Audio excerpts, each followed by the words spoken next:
Good morning, girls and boys. Thank you for inviting me to your classroom. I'm called the Doll Lady, and I'm going to show you something about dolls for democracy. Now, I think you're saying to yourself, isn't she kind of old to be playing with dolls? Well, that would be right if they were just ordinary dolls, but these have a secret, and I'm going to see if at the end, if you can think of the secret. Now, I said democracy. What does democracy mean? Voting, yes. Equal rights, yes. In our country, democracy means that everyone can vote for the person they want to represent them in Congress, in Washington, and all our governments, we have a say in what we are governed by. Now, I want to tell you about different people that made our country great. The first one I have, I'm going to give you a clue. Put on your thinking caps. I'm going to give you a clue. This man was a president, and he was born and lived in a log cabin. You're right, Abraham Lincoln. What do we know about Lincoln? He had a stovepipe hat, a shawl. This is what they wore in those days. But he was a poor boy, and he couldn't go to school down the street. They didn't have them. So he read and he tried to educate himself as much as he could. And before long, people saw how wonderful his judgment is. And he became president. And he was president during the Civil War. That was a hard time in our country. The people in the North said, slavery's not right. The people in the South said, it's fine. And they went to war. That means families were fighting families. And he said, we have to have a law that makes sure that everyone knows that people are equal. So he wrote a law called the Emancipation Proclamation. Now that law said, from now on, no slavery. One person couldn't own another like they would a table or a chair. Well, let's all say that word. Emancipation Proclamation. Again, Emancipation Proclamation. And he said his religion is the golden rule. Anybody know that? Yes. Do unto others as you would have them do unto you. Don't do things to other people that you wouldn't want them to do to you. Well, that's our first doll. The next doll I have, he was a slave until President Lincoln freed the slaves.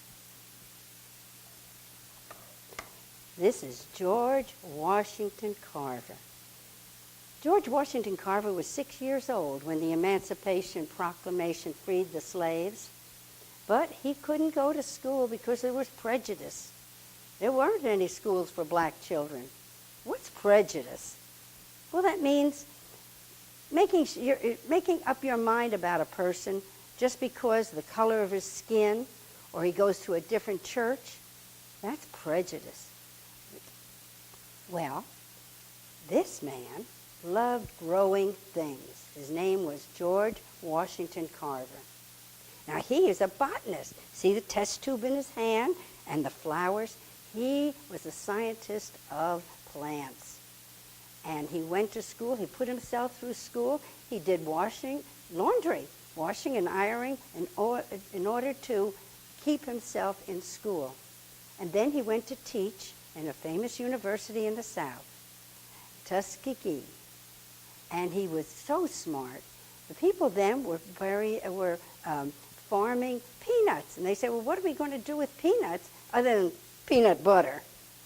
Well, he made hundreds of things out of peanuts and also sweet potatoes, shoe polish, shampoo, wallboard, hundreds of things. And Mr. Ford, the Ford company that made cars, said, come work for me and I'll give you a lot of money. He said, no, I want to stay down here in the South and help the black children that can't get an education. I want to help them. The next person I have, she was 2 years old, and she would run and have a wonderful time, but then she got sick. And when she got better, she couldn't hear, she couldn't see, and she couldn't speak. This is Helen Keller. Helen Keller was a darling little girl. Now here we see on her arm is a Braille sheet. We have Braille sheet here. Later I'll have you touch Braille. Well, Helen Keller was just a wild little girl after she got better. But a wonderful teacher came to live with her, Anne Sullivan, and taught her how to think and read with Braille and how to spell. And she used her fingers inside of Helen Keller's hand. And she gave so many soldiers that came back from World War II. She said, look what I did. She went to college, she spoke, she learned to talk, and she gave them courage, these soldiers, to say, if she can do it, I can do it. Get over my hardship. The next lady, well, no, it's a man. This is Albert Einstein. Albert Einstein was a physicist. That's a big word. That means a scientist that knows all about the laws of nature. Well, he was born in Germany. He wasn't born here, but he was born in Germany. But that time, the government didn't like Jewish people, and he had to escape, and he came to this country. And he did theories, and he got the Nobel Prize. The Nobel Prize is a prize that is given for outstanding science and writing and other peace movements, and it's a very worldwide prize. Well, Albert Einstein thought of the atomic fission, but he didn't want to use the atomic bomb. And he loved children, and he wanted peace. He worked for peace. And here, this is the way he looked: coat, sweater, and slacks, and sandals. The next person I have was born in Italy. This is Mother Cabrini. She was a nun. She was born in Italy, and when she was little, she was sick, but she wanted to do things for others.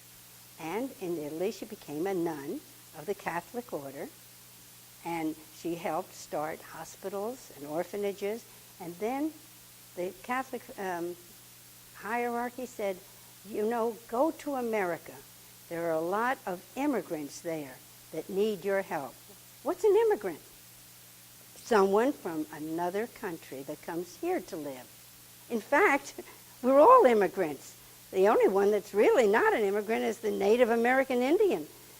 Thank goodness my grandfather came here and settled. Otherwise, I'd still be in Europe. So we're all immigrants. Let's say the word immigrant. We're all immigrants, really. Well, she came to this country, and she started hospitals, and she started orphanage. What's an orphanage? Right, where children that do not have parents can live. Well, Mother Cabrini went all over our country helping people to establish hospitals and orphanages. The last one I have, her Indian name was Little Ship Under Full Sail. This is Juliet Lowe. Juliet Lowe is a little girl that loved to climb trees and do all the things the boys did. And then she was born in Savannah, Georgia, and she heard about a new thing being started called Boy Scouts. And she said, if the boys can do it, the girls can do it. Let's start Girl Scouts. But a lot of people didn't want to help her, but she was hard of hearing. She couldn't hear. And she made believe, when she asked somebody to do something, she said, I couldn't understand you. She made believe she didn't understand or hear them, and said, yes, I'm glad that you're going to help me. So she started the Girl Scouts. Now, with all of these people, how are they different? Well, the color of their skin. The religions are different. They have different handicaps. He had a handicap of not having good schooling. He had a handicap of people being prejudiced against his skin. She certainly had a handicap of not being able to see and speak and hear. He had a handicap because there was prejudice against his religion. She had a handicap, she was sickly, and she had a handicap because she couldn't hear. But I want to ask you, how are they all the same? They all believed in a magic word called brotherhood. They all believed in helping others and that we're all God's children. Now, I want you to think about these. These are heroes. And you should read more, go to the library, read more, and find out who's your hero and how our country was started by all of these heroes. I want to thank you for inviting me. Now, I'm going to have you come up and look at the dolls. I'll ask you not to touch them because they are delicate. And you'll go by here. You'll see a sheet of Braille you can touch. Before you even go out and come here, I'm going to give each of you a piece of Braille, the ABCs, and when you're done feeling, close your eyes and feel what a blind child has to read. And I'll do that, and you'll leave them here. Don't take them home. The other thing I have is a book of Braille. Of course, no pictures, but this is what a blind child would have to have. And I thank you for coming, and keep reading and find out about what made our America democracy great. Bye-bye. Good morning. I'm Selma Bukstein, and I'm the Doll Lady, presenting Dolls for Democracy. Dolls for Democracy was first started as a national program by the B'nai B'rith Women and Anti-Defamation League, the ADL, in 1952. I bought my dolls, and I started in 1957. I've been giving it for 50 years to classrooms, grade schools, all over the 4 states that I lived in. When I get into a school, I present to them, the teacher beforehand, I present a syllabus of things that she can use in the history and the art of this program. And when I get to the 7th and 8th grade, I upscale the program. I highlight that there are other heroes of democracy all over the world. A Muslim person, a Hispanic person, and an Asian person. These people are working for democracy and freedom all over the world.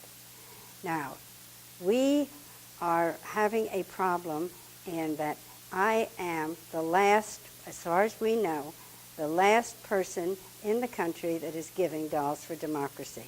It was a national program. ADL and B'nai B'rith are not sponsoring it anymore. I am looking for a retired national organization, retired teachers, retired thespians, theater people, that would go into the schools and present this program on the grade school level, where tolerance is so very, and understanding is so very important. And that is what my cause is right now. Thank you.